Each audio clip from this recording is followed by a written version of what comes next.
Welcome in, everyone, to another edition of the GSMC College Football Podcast, brought to you by the GSMC Sports Network. I'm your host, as always, Tommy Brzee. It is Friday, January 10th, and we are here. We did lose a little bit of power overnight, but got it back this morning. We are ready to roll for this show. Hopefully, it will stay on throughout this show. And we got to start talking about that Notre Dame Penn State game that went on yesterday. Incredible game, especially that fourth quarter went back and forth. One costly mistake from Drew Allar made the difference, as it probably was in this game. One play, two plays here and there, we're going to make the difference, and that's exactly what we got. And then we'll talk about Penn State in the second segment. We'll get into kind of where they go from here, what 2025 looks like. It could be very promising. We'll definitely come down to those NFL draft decisions, and we'll get into that in the second segment. Then we'll kind of move on to the game tonight, and we'll start talking about Ryan Day. And there's been an interesting idea thrown out there that win or lose, whatever happens in the next couple of games, he should be out the door at Ohio State. Not necessarily they should fire him, but he should walk out the door. And that's something I want to talk about, the pros and cons of that and my overall take.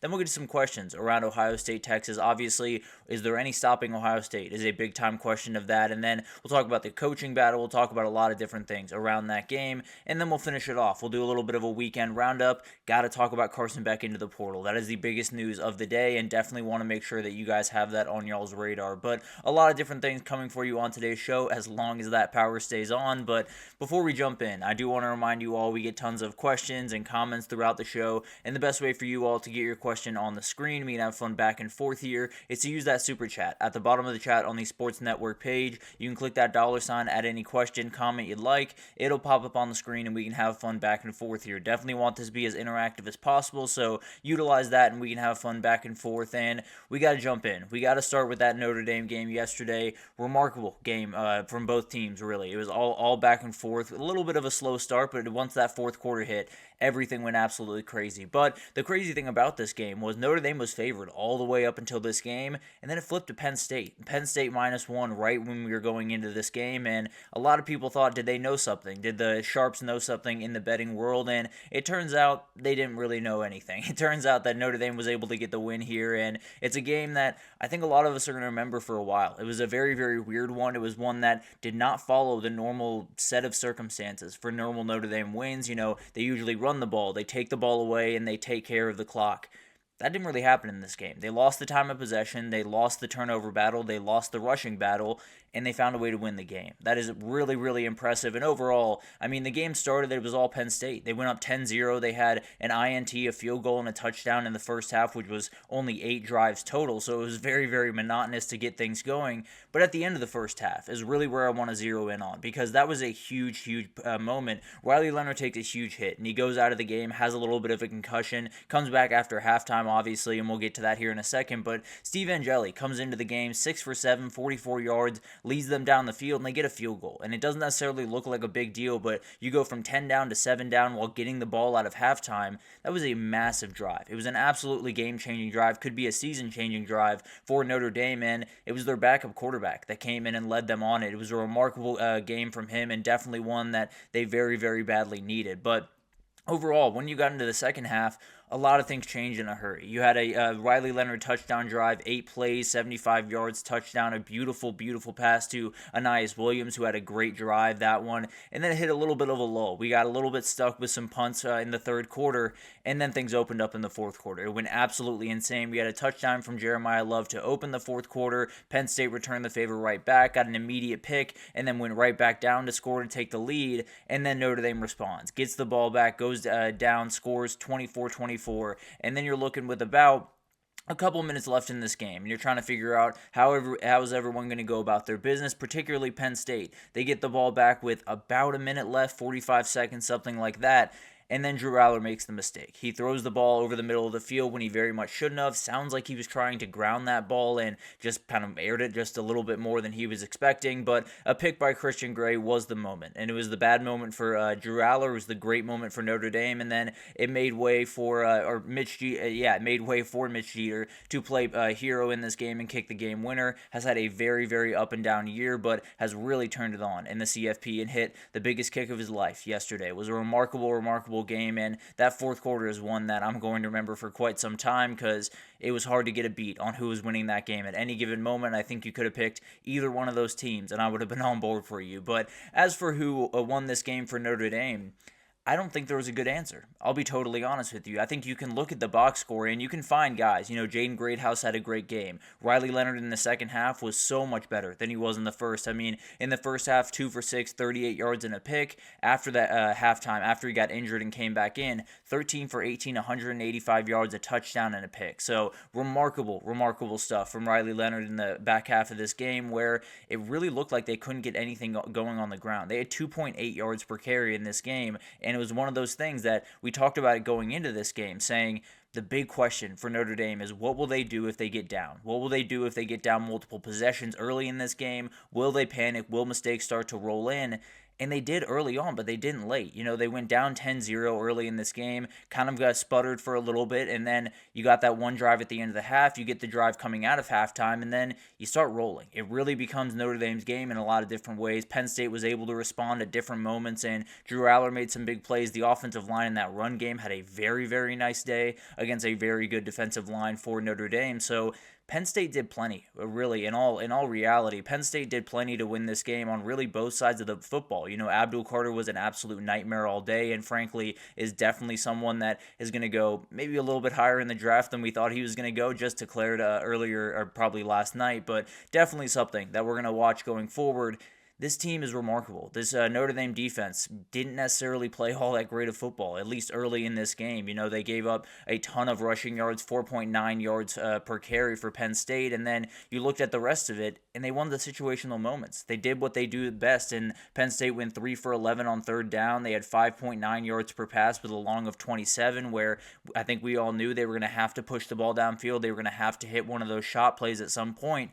They were never really able to. So Penn State was given a number of chances in this game. And it's easy to say, they should have sat on the ball late in the game and just gone to overtime. And I understand that take. I think it's one you could battle back and forth on. But the reality is, I don't think it's the worst decision in the world. I think you get one big throw there and things change in a hurry. Now, I will say I think playing for overtime would have been probably the safer way to go about business, but I don't necessarily think it's the worst decision in the world. Just one that you missed the mark yet again. And it's something that we'll talk about in the next segment is going to make a lot of people mad at James Franklin. And that's kind of the other question that I have when it comes to coaching. And not necessarily a huge question, not necessarily to bury Andy Kotelnicki or anything like that, but he called a great game for about 90% of this thing.